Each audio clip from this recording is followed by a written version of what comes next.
Hello, my name is Erica, and welcome to this week's battle report on Tried and True. Shout out to the Delaware Warmachine AU meta for the incredible 3D terrain featured in today's episode. Big fan of the Oasis, guys.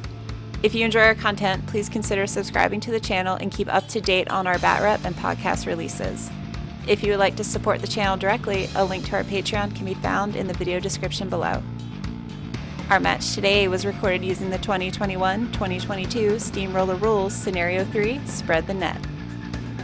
Welcoming to Tried and True for the first time from our neighboring meta, Northern Maryland Warmachine, is Ryan. Welcome to the channel. With him today is a 75-point army of Rulic warriors and warjacks. Please discuss your list and army objectives going into the game. Hi, glad to be here. I'm Ryan. I came to do this bat rep with my dwarves. I didn't want to bring the obvious choice that everyone seems to be playing with the dwarves and bring Osram, so I decided to bring Durgen Madhammer.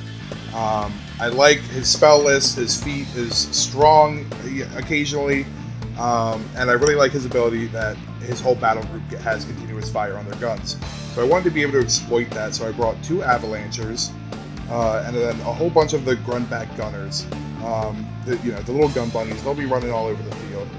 I also decided to bring a whole unit of the Horgenhold Forge Guard, just because they're weapon masters and they really just hit like a ton of bricks.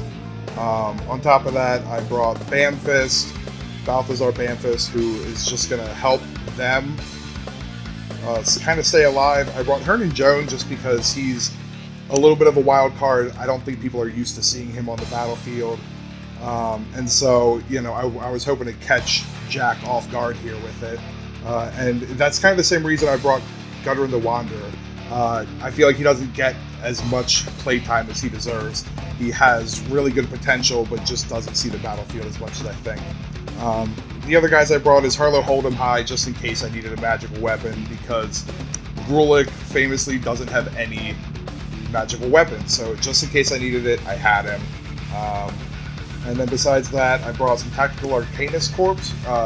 They are value town ever since they became a rec option. They used to be a little bit pricey, but now that they're a rec option, I think they're worth seeing the table a little bit more than they used to. And then I brought some of the Artillery Corps, just to be able to fling some shells across and hopefully drop some bombs on top of them. Introducing for the first time from Delaware Warmachine AU meta, along with his ruthless army of Tharn, is Jack. Welcome to the channel. Please discuss your list and army composition going into today's match. Hi, I'm Jack. I'm a resident Tharn player at the AU meta, but I have Kromac 2 going here, the Tharn Warbeast caster, and the basic premise of the army is put out a bunch of meat that's kind of tough to chew on and get my beasts in position where I want them, and then have a real nice feat turn, trying to take out a lot of key work pieces on the enemy side. To try and do that, I got for the battle group is Gatorix, because he's just a really good beast and gets overtake under Kromac, Loki to be horrifying, and 2 Riphorns because they are kind of pillow-fisted, but under his feet they get POW 18s and 7 attacks, so pretty nice. The meat to chew on is a unit of Tharn Ravagers with the Tharn Ravager Chieftain, as well as the Tharn Ravager Shaman, to basically make friendly Tharn tough and steady within 8 inches of him. Solos as well is Lord of the Feast, because it's Lord of the Feast. Of course, you want him in a Tharn list. Primal Archon for a countercharge with knockdown. Totem Hunter, because he's good enough to where he can take out things he wants, but not too important to the list that I can't just leave him on a flag and not be worried about that he's not getting enough value. Crockpot to power up the Lord of the Feast and just make him the beast that he is. 2 character units, the Death Wolves, because they have cannibal magic, so they can just be super annoying to deal with. They basically take 9 attacks to deal with, and Bridget and Call to also be scary. And that's about it. Can Durgen Madhammer, along with a mixed arms force of metal and men, fight for dominance of the Oasis against Kromac and his army of Tharn? Let's get to the table and roll off. Okay, so up on the table, I picked the side I picked.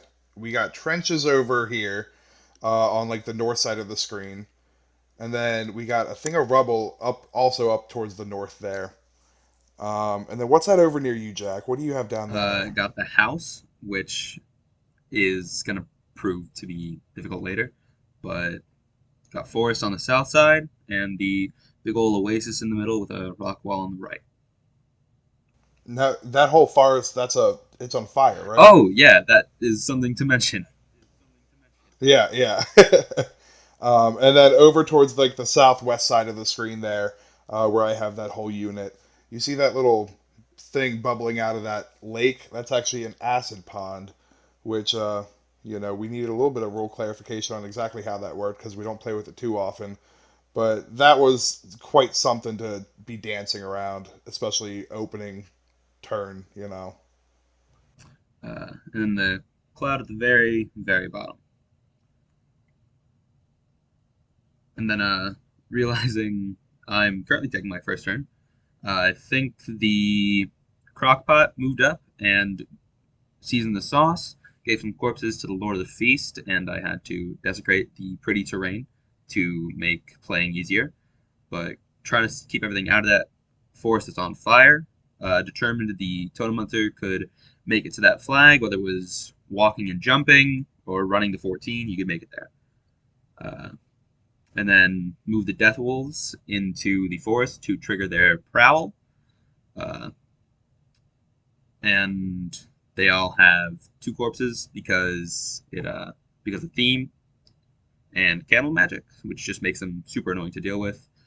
And then currently measuring out if Brigid up there behind the house can make an assault attack on the solo you have on the flag up there on the north. And then just trying to get within 12, and then it was clarified that assault shots have to move there in full movement, which would put Brigid in threat ranges she did not want to be in. So just ended up towing the zone with both of them. Uh, Moving the Rip Horn up to just start, move them up, running for free because aggressive is very nice. And then I believe I'm planning out where the Primal Archon is going to go and just sort of making it making him move up the board, giving him. He still has a couple sight lines there if something manages to get up in his grill for counter charge, but he's just kind of waiting to move up behind the Lord and everything else. Currently, trying to measure out to see if I can fit all my Ravagers in front of the wall there so that they can move up as a unit as they want to be, and it turns out they can. Barely.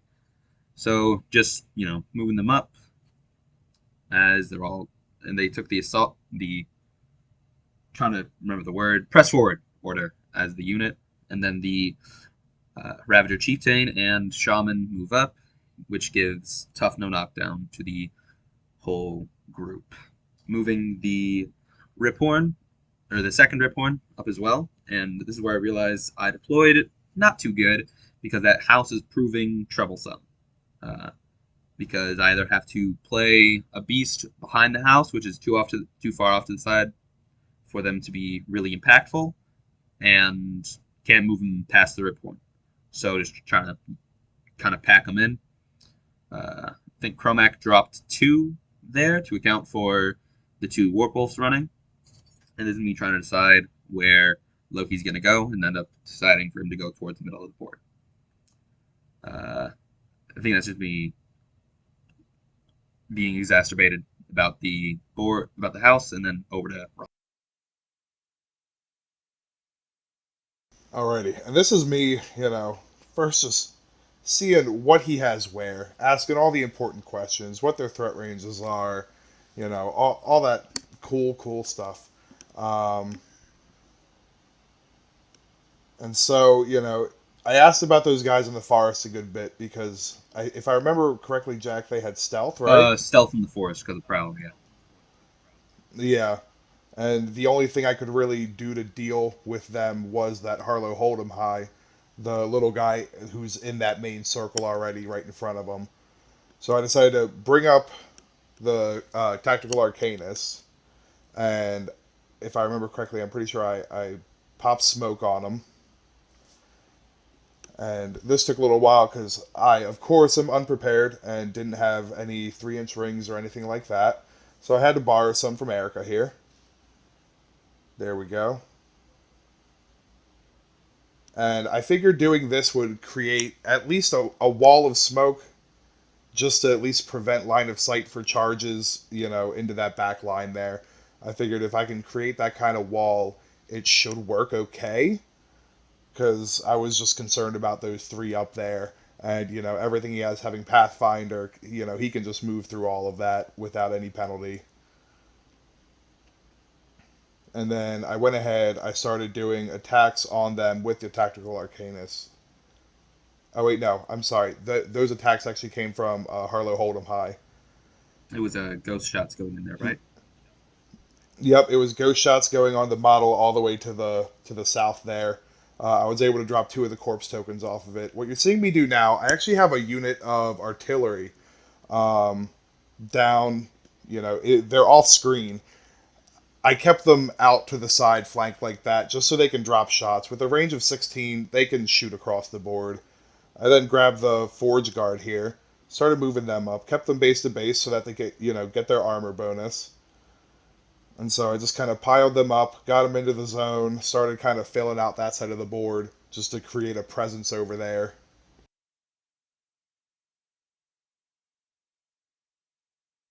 I think that's me asking about their how close Yeah, they are to the asking, Lord of the what the Feast. threat ranges are.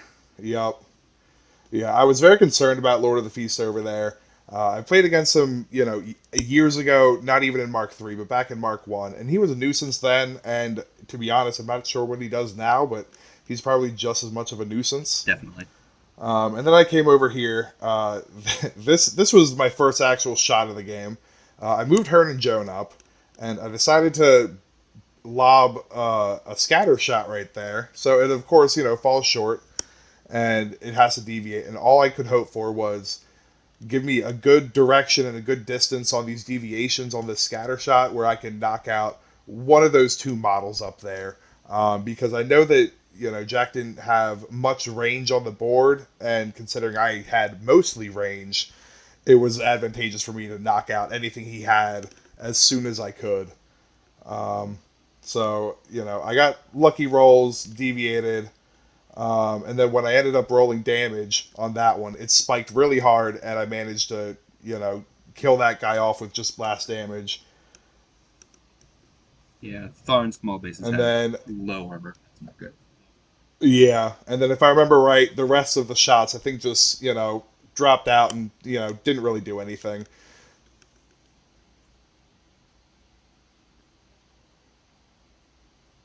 Yep, yeah. More shots just going off, not getting anything done. But hey, Hearn and Joan, they did their job. They got one guy knocked out, and they're over there, they're threatening. That's all I can ask for. Then started moving avalanchers up. Uh, just want to hopefully get shots out there. Again, hope for good deviations because under Durgen Madhammer, having continuous fire on everything means that everything in that AoE is going to be on fire. And, the more I can damage I can get in early, it is what I want to do. And if that's with continuous fire rolls, then that's what I'm going to do.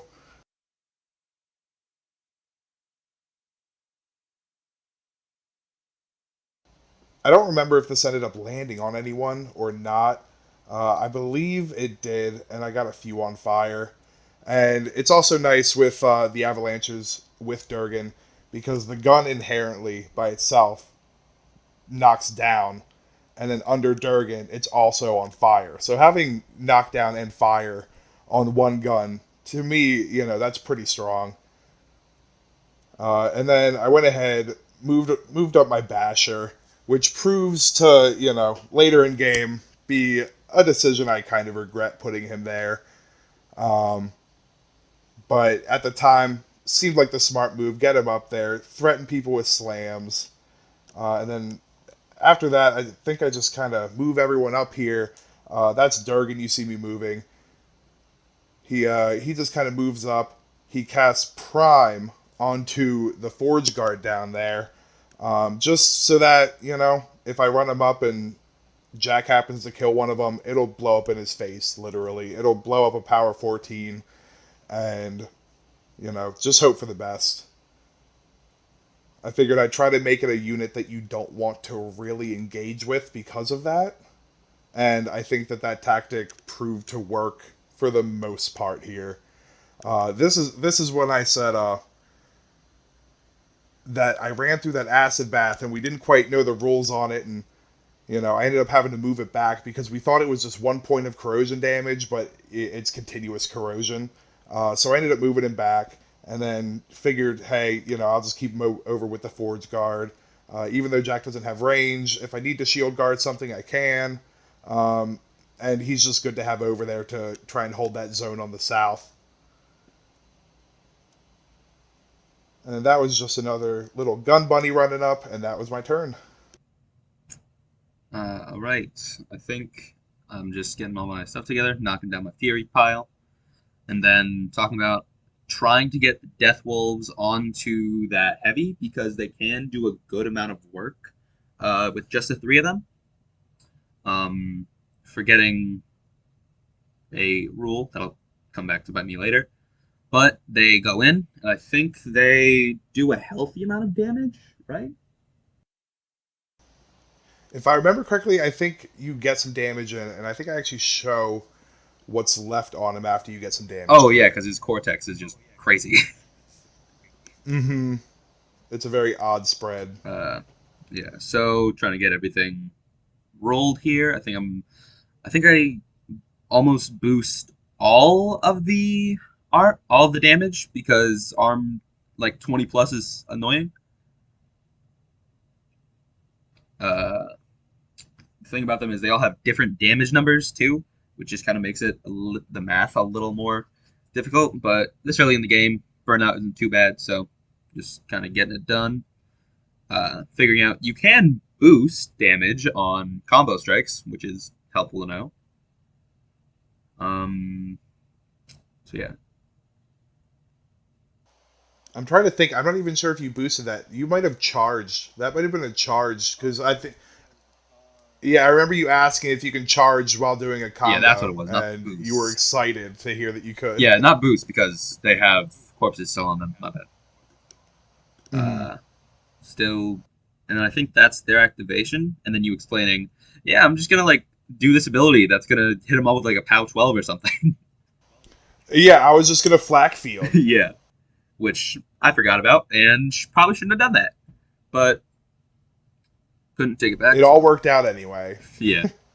I'm not quite sure. Oh yeah, this is me figuring out if the Lord of the Feast can go in on your Forge Guard, and I believe he could, but despite being arm 19 with 3 corpses, he doesn't want to get blown up 4 times.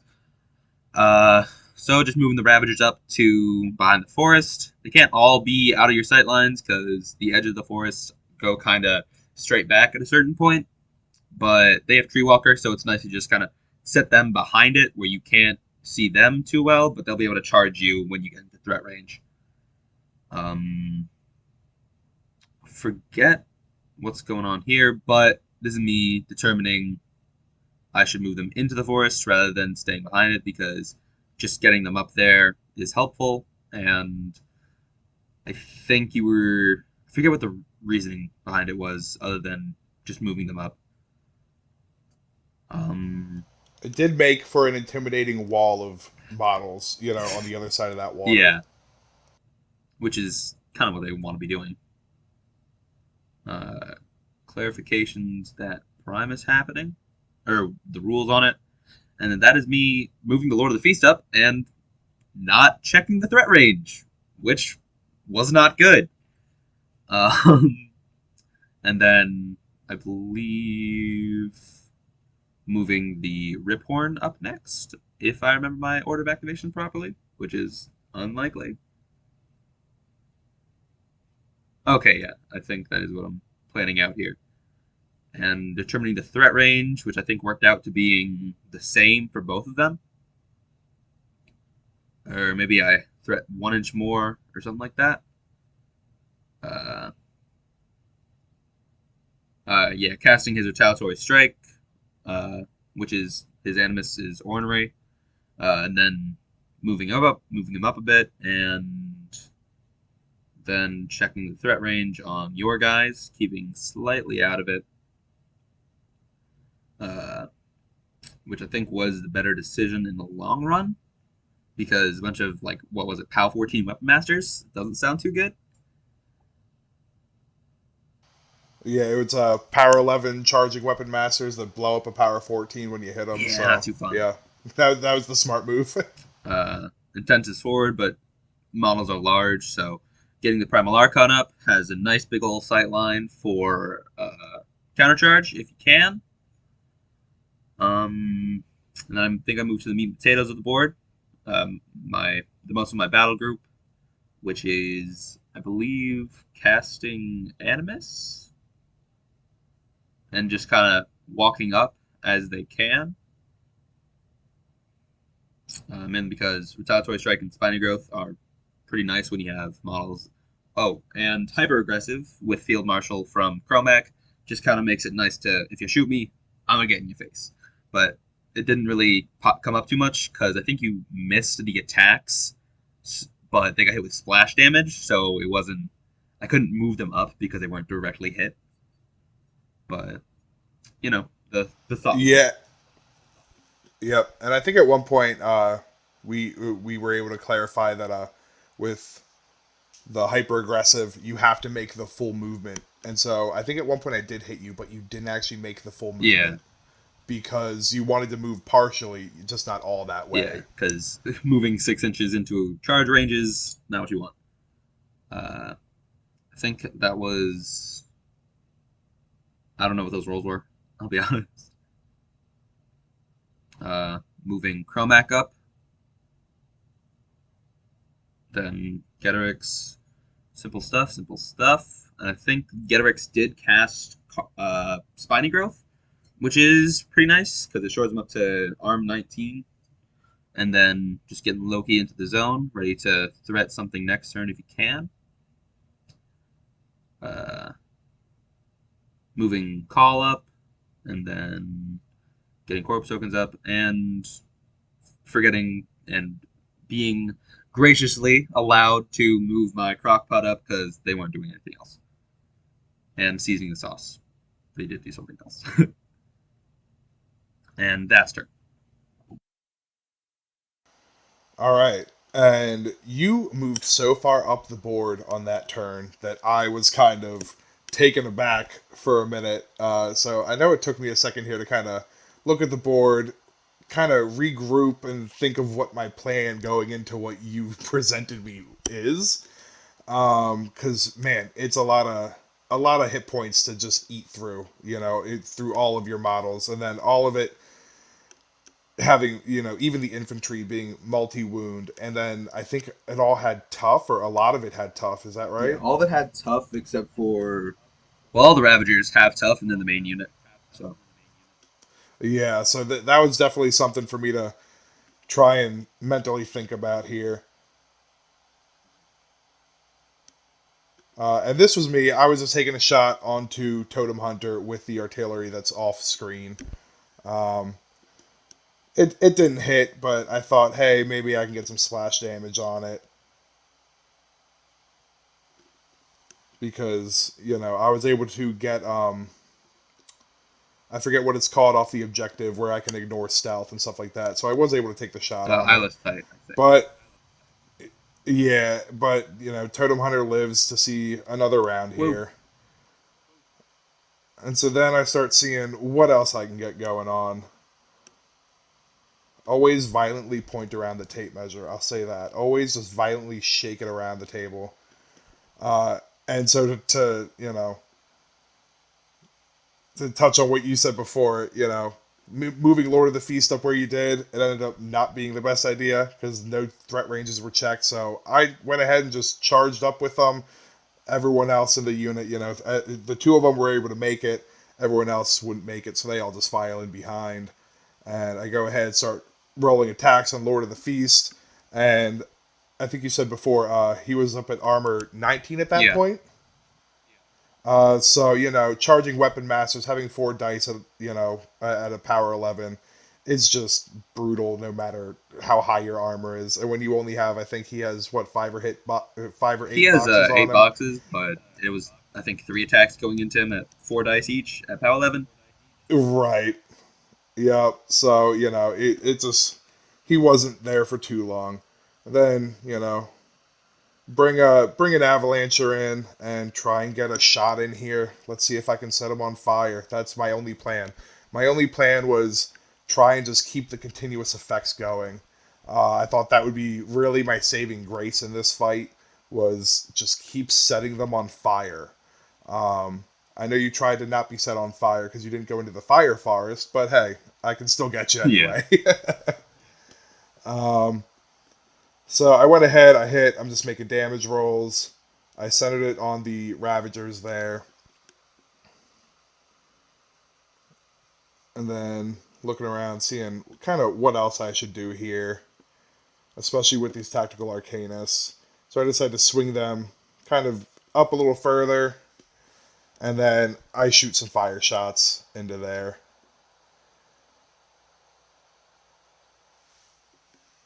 Yeah, I think that's trying to draw a line to the Ripcorn, but we weren't entirely sure. Right, I think that is what it is. Actually, I believe we did get line on the Yeah. Riphorn, because I'm pretty sure this is the attack that actually set Riphorn and I forget what that tree model is, or Oh, the whatever Primal that other Archon. one to the, yeah, the Primal Archon. I believe that might have been what set them both on fire.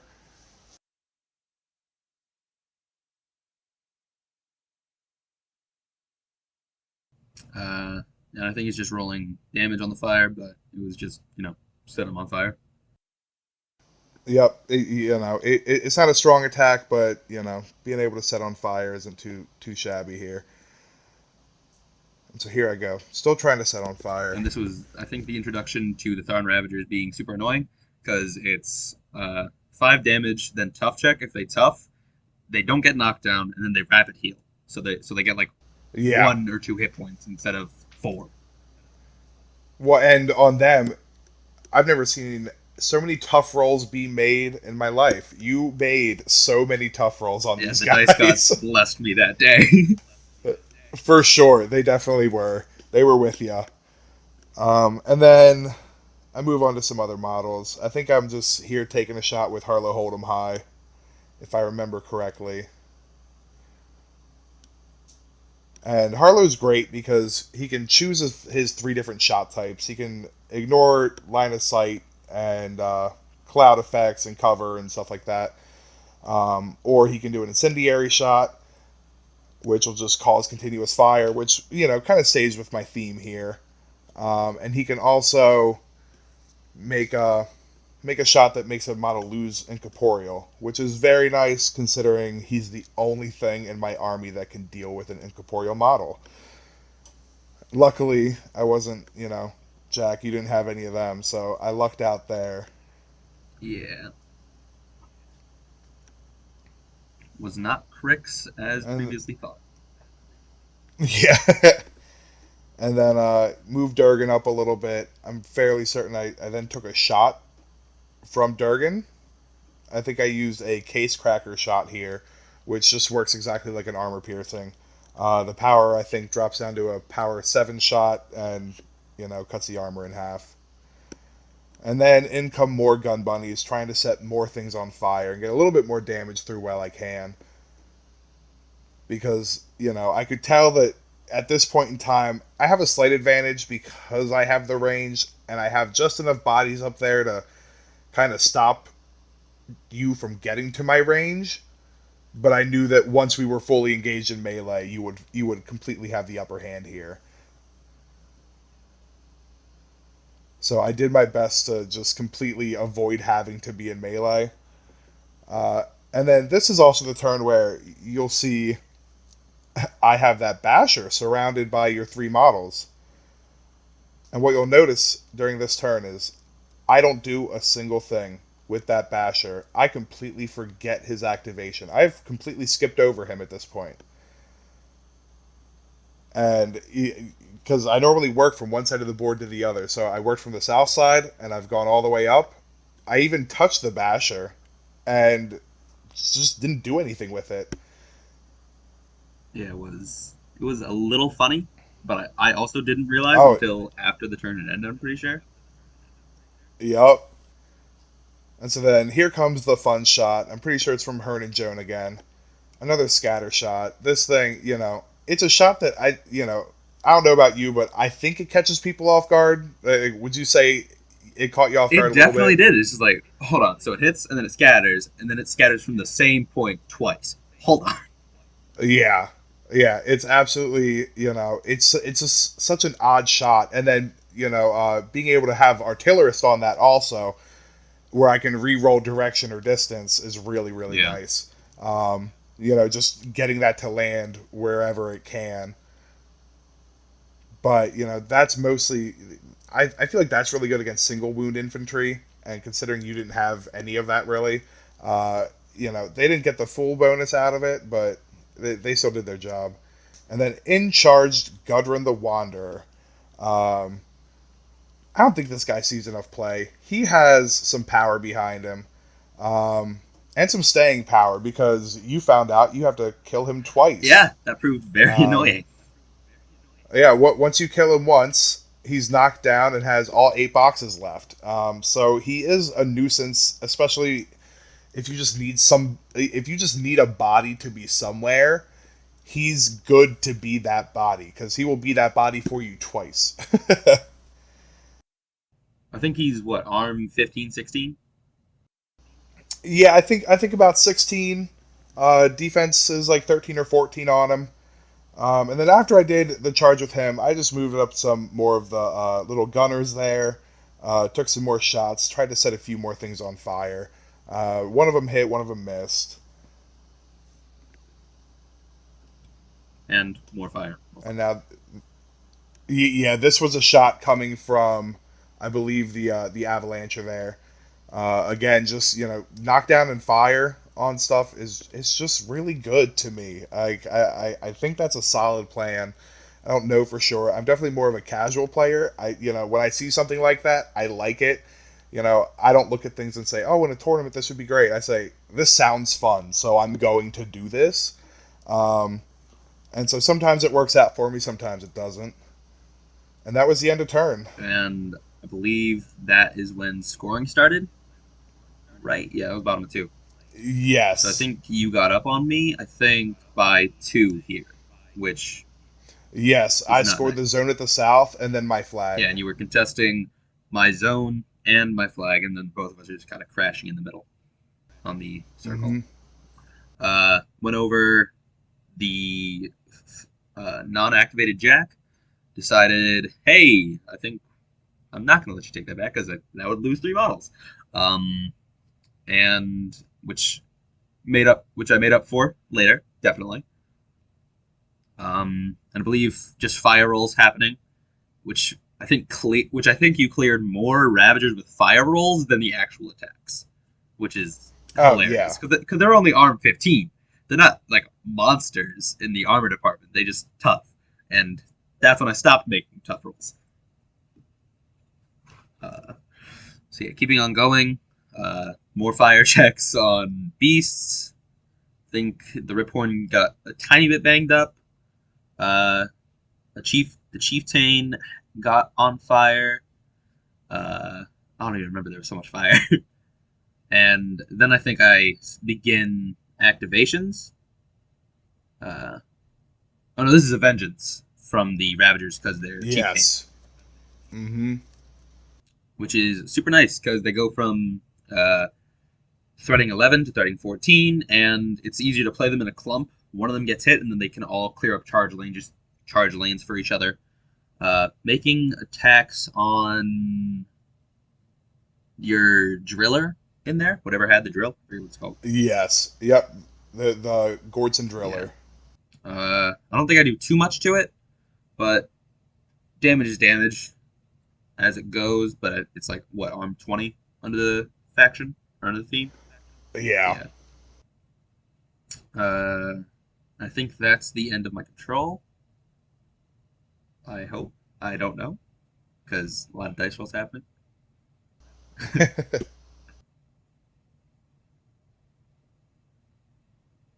Yeah, I will say, control phases ate a lot of time Yes. because so many continuous effects were Yeah, out I think it there. was like 5 to 8 minutes of just fire rolls and vengeance, trying to get things out. Yeah.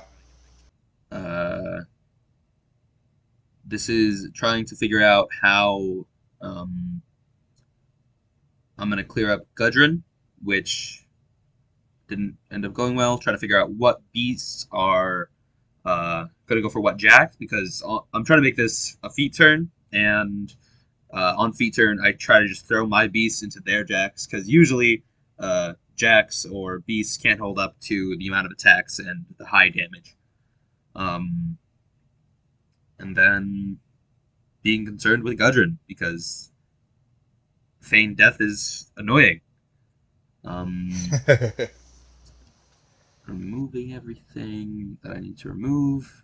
I think Kromac feats moves up a little bit, uh, and casts probably primal shocks and or some awakened spirits, which is uh, war beasts can then cast their enemies for free, uh, which is nice when you want all the fury cleared up for attacks. And I think I put that on both on the Riphorn on the north side and Getorix.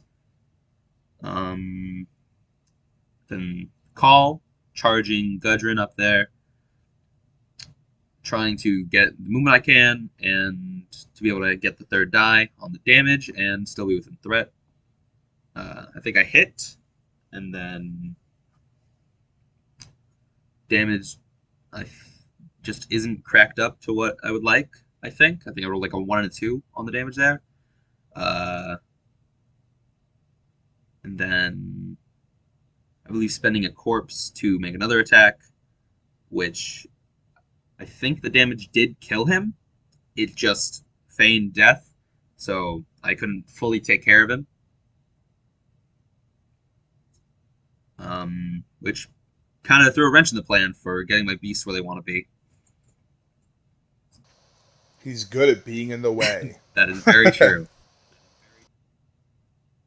Um, I think trying to figure out if I can get something into that zone to contest it, and then remembering, oh, this is talking about the Riphorn trampling those. What are they called? On the south? The Forge Guard. The Forge Guard, yeah. See if you can trample them, and then deciding, hey, probably not the best idea, because that's a lot of things blowing up. Yeah. A lot of power 14s. A lot of power 14s. But I think I end up going with the trample anyway, because I do need something in that zone, because if I let everything go as unchecked as it is, I will lose on scenario pretty quick. Or at least just you'll have enough to be able to just slap the clock back over to me enough times where we'll just go 7 rounds and you'll win. So trying to avoid that, and I think I move on to the north side of the board to figure out what to do instead, because I couldn't make a decision over there, and I believe my clock is running a bit low for what is planned to be an action-packed turn. Ravagers charging the Smoke Fellas. I forget their name. Tactical Arcanists. Yeah, those guys. They were the things they could charge and not get blown up. And it just ends up, and then getting a couple, or just keeping a couple on that Jack, moving the Ravagers out of the way, so the Riphorn on the north side can move in and clean them up. And then just, making the attack rolls on the Jack first, because try and get the single things gone before the units. Just because, And if I remember correctly, your rolls were pretty hot this round. Yeah, I think here. seeing you put the damage on, the first hit just kind of spiked. I think it was 11 damage there. Yeah. But I mean, your Jacks are just stocky, so they just kind of took it. Yeah. and then just Ravagers making attack rolls. I think I do end up putting the 1 onto the Forge Guard, just because he had nothing else to charge. Yeah. I don't think he killed any, though. So, worked out how it did. Which is lucky for him, because they didn't blow up in his face. Oh, no, he killed the Tactical Arcanist, and then he overtook because apparently you can mini feat anytime during activation, which is super nice. Oh, that's how that happened. So then he's just making more attack rolls. I think he reminded me of Prime at this point. And then he's spending corpses to try and do what he can. And then back over to the Tactical Arcanist. I think he killed one. Tough roll did not go through. So he just moves on to the next one, trying to do what he can. And I think it either misses or doesn't do enough damage to crack his armor. Yeah, if I remember correctly, It did break his armor. Yeah, you did kill him. Science, ladies and gentlemen. I was gonna say I thought there was one left also, but looks like you definitely got him. And then trying to move him up to the board. I try and I think take a shot at Gudrun. Or not Gudrun. Or Durgen. Yeah. A lot of Urs. You definitely tried.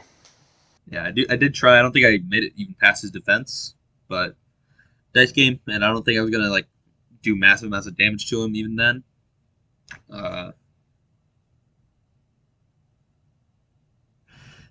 And I think it's just moving the shaman up to give no knockdown once again, because it just makes them more annoying than they need to be, which is always good. And then I think determining... I forgot to force Loki to stand up, and I believe we went over the fact of you forgot to activate a jack. One of my beasts doesn't stand up with that in control phase, so Yeah. I think he forfeit his... I thought that was fair. It was fair, yeah. And then I think he's just going for the hook, hits it on Gudrun, pulls him in, and then it's just easy cleanup, boom, boom, on him. Sadly, he wasn't able to get into a beast or into a jack, but happens how it happens. And I think he cast his Animus because he had the Fury for it. And then I think moving the Death Wolves around a bit. I forget to do what. Oh, what was I touching? What were we touching the Death Wolves for? Anyway, got Getorix in on that Basher, I think it was, and then Yep. hitting the damage, and then I think he was 1 hit point left, so just hit him with it. Yeah, exactly one. And then POW 22 because warp strength and feet from a POW 18x kind of decimates. And then I think he overtakes into the little light jacks over there. And once again, just kind of rip and tear till it is done. It's one of the reasons I love Getorix is he can just do a lot of work very quickly, especially under Kromac, because just overtake and being able to threat 3 inches from every single kill, pretty nice. And then moving up the next inch, just to try and get within the flag, and then I think it's just 2 more attacks I had on the second light jack over there.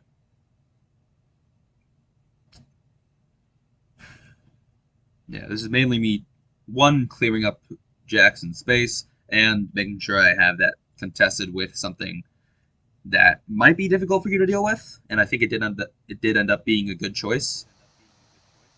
It did. Yeah, because I think it's arm 21 under feet and spiny growth, and if anything that's not a warrior hits him, they take D3, and then he has rapid healing, so whatever damage he takes, he heals D3 back, which just makes him super tanky at arm 21. Trying to, and I do end up going with the trample against the Forge Guard. Don't realize that it's only what the base touches, so I'm trying to see what models are also hit by the trample, and then it is clarified that it's only the base to us. So rolling the damage, and I think it is a good amount, and does clear up some forge guard, but I don't quite remember. So I think dice will see. Yeah, I do know you went over quite a good bit of them. I think you got two or three free strikes on you, Mhm. and then they somewhat blew each other up a little Yeah. bit. So you got like a little mixed bag of what was going on here. I think it ends up clearing half of the Riphorn's health because explosions plus boosted weapon masters from free strikes. Not too nice. Not too nice. But it was arm 21 from the feat because he starts at 19. So it wasn't too bad. Yeah, Just so it was more than I wanted him to take. Yeah. Making the hits. Dice off 10 is still brutal on 4 dice. Yeah. Because I think the average on 4 dice is like 12. Or, no, I think it's up to 14 at that point. Yeah, 14. So it's just, doing 4 damage a hit, and it was like 2 or 3. It was a healthy amount, hitting the like 30 health there. Yeah. I think that's the explosions and free strikes being made. I mean, it's just an unhealthy amount of dice on the free strikes. Well, and something that did help the Forge Guard there is that they did all have blast resistance from Balthazar Banfist. Yeah. So when they did blow up, they at least had really high armor against each other. Yeah. So that definitely worked to their advantage. And I think that's just seeing who else is hit, which ended up being nobody, and then the Primal walked up and ended the turn. Primal went up to hang out in a lake. And then, just loading up Durgen Madhammer again, divvying out my focus, trying to assess the situation of how these big beasts got up to me so quickly, and, feeling absolutely decimated. The fact that I missed the whole thing with the Basher, and so those guys were still in the way. I wanted to be able to clear them because they were just blocking my path to get up into your zone to contest it. So that definitely, was a kink in my plan there. And so I brought back the Forge Guard, all to kind of start swinging. If I remember correctly, I think I was able to charge. I think I managed to move everybody at least 3 inches in like weird cross patterns and odd ways to at least get that charge damage in. So, I started over here trying to hit the Primal Archon. And he is an arm 19, but 4 dice is brutal. Yep. And then I was able to, change some of the attacks because the Archon died, so I was able to divert the attacks onto, I think I did some onto the Ravagers here. And then I had a handful of attacks to go onto, what's that big model who you have down in my zone? The Riphorn. Yeah, so I was able to get some damage into the Riphorn. I'm not sure if I cleared it out this turn or not, but we'll see here in a minute. Get a few more attacks in.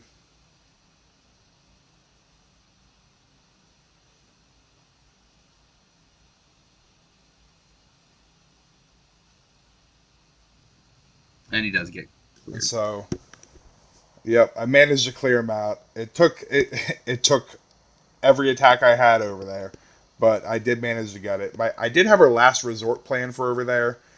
I would have been able to push him out of the zone with Balthazar, but luckily I didn't have to do that.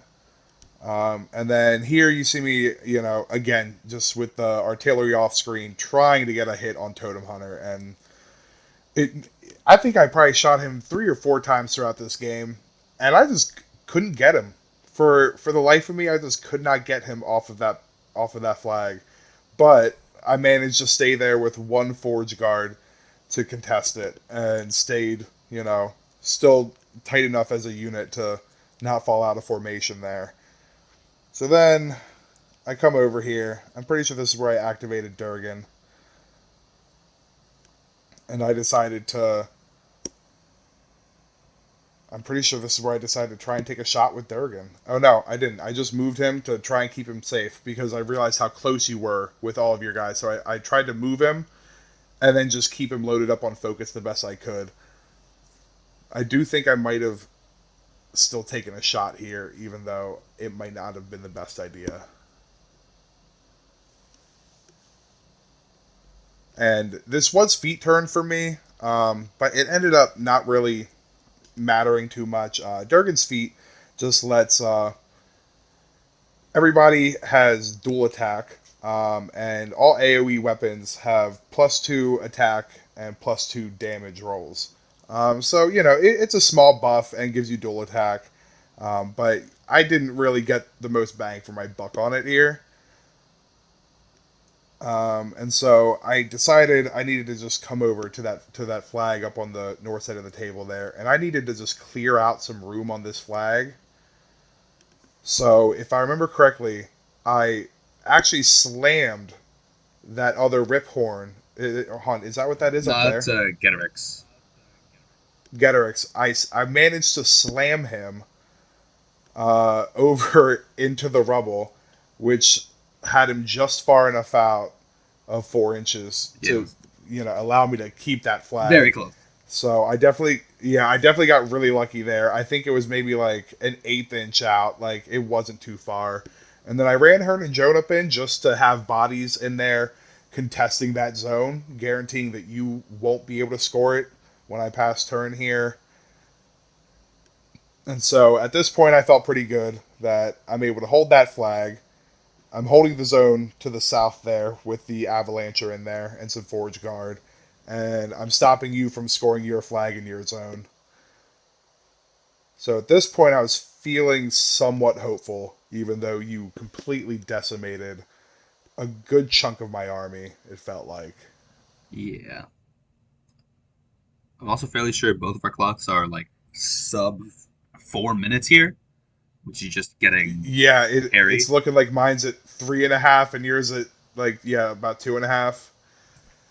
And this is when towards the end of the game is when it all kind of got a little trickier and we had to just start moving faster. Which did prove for a really fun time, but it was very stressful. Yeah. And then this was what you just saw there was another deviation. Me trying to shoot out with the Avalancher, I believe.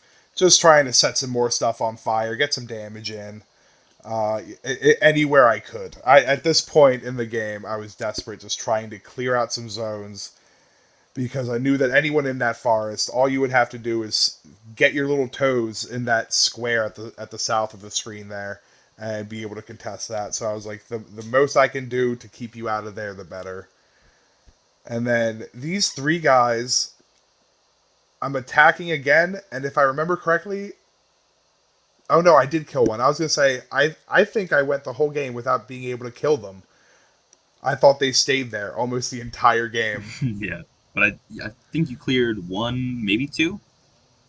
And then... Yeah, it looks like 2. And then I passed turn. Yeah. And I was able to score 2 more points on that.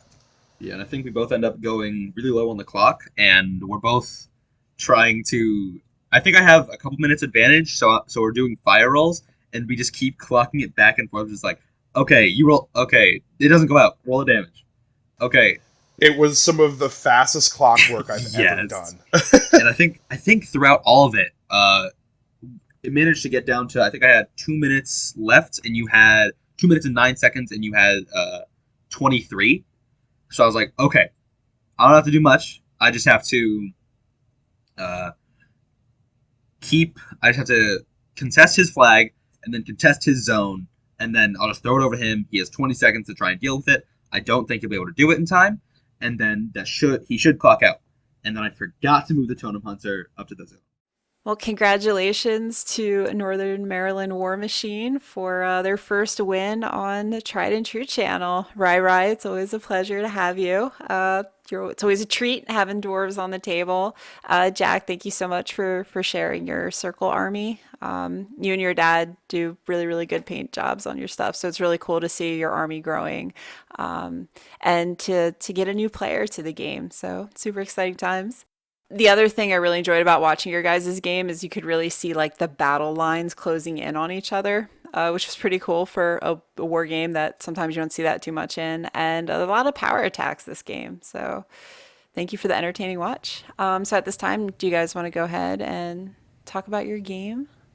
Yeah, I don't think it went in too well because the game kind of ended quick because we were both very adrenaline heavy. But Yeah, especially at the end, we started moving just so yeah, fast that, neither of us were thinking completely straight. You definitely would have been able to at least contest a zone, but then, if I'm thinking, next turn, would that have still been contesting? uh-huh. Like you would have been able to hold off at least one more, but then like, what could have been? Yeah, it was pretty much if I ran him in, I would have been able to what do you call it? It would have stopped you scoring on my turn completely, which would have been good, but it did end up. Uh, I was just hoping it would take you the 20 seconds to kill him. It probably wouldn't have, but maybe you just forget where something is, or you're not able to math right. But if you did kill him, you would have just won, because you could have just ended your turn right there. But I was just kind of hoping, but I didn't even end up moving him. So Yeah, I did get worried at the end because I thought you saw that your totem hunter was there, and I was like, you can either run him up into the zone and you'd be able to contest, or you could have just swung around the flag and gone in, like into the forest, still base to base with the flag to hold it, and killed that one forge guard hammer guy that was sitting there, and you would have been able to be at least scoring on that flag, which would have balanced out as if you were contesting because you'd have at least gone up, and I wouldn't have been able to win by 5. oh, that would have been true too. Yeah, I didn't even think of that. But you live and you learn. The more you play, the more you end up seeing things. Especially doing a battle report is it's really helpful doing these, and you can look back and see your match and say, oh, I could have done this, so that next time when we go out and play, we're able to look at our models and our armies from a different point of view that we might not have had before we did this. Oh yeah. It was just something that was fun. Was when we were just back and forth, like, didn't go fire check clock damage clock. It got to a point where I didn't even do math. I was just like, I think he's dead, and then I just moved him off the table. Like he probably didn't live. I'll just move him over. Because I just did not want to waste out the clock, and it was just I Yeah. don't know. It was I got stressed watching the game happen again. I was like, oh no. It's like you have But PTSD from it. You're just a little shaken up yeah, just watching it. yeah, jump a little every time you smack a clock in a game now. So, are both of you guys excited for Mark IV? Yeah, very, Yeah. very, very excited. I'm about to be pre-ordering the Orgoth army box, and I have that Orgoth little preview battle box coming at some point. Eventually, it'll be here. I don't know when, but it'll show up. Yeah, I put it in for the order sheet for our store, a Orgoth army box, and they confirmed a Legacy Prime army for Tharn. And I'm very excited because I love them. Yeah, same thing for They're great. dwarves, right, Ryan? Yeah, they did announce that Rule has made the cut, so my dwarves will live to fight another day. Nice. More dwarves, the better. Exactly. That's what I've been saying since Mark 1. And, the model list for dwarves is still just so small. So hopefully, maybe there's new dwarves coming. Who knows? Thank you for watching. If there are any warcasters, warlocks, or factions you would like to see on the channel, please let us know in the video comments below. A big thank you to our patrons who help support the channel. It's a huge help. Thank you so much. And as always, see you on the next Tried and True Battle Report.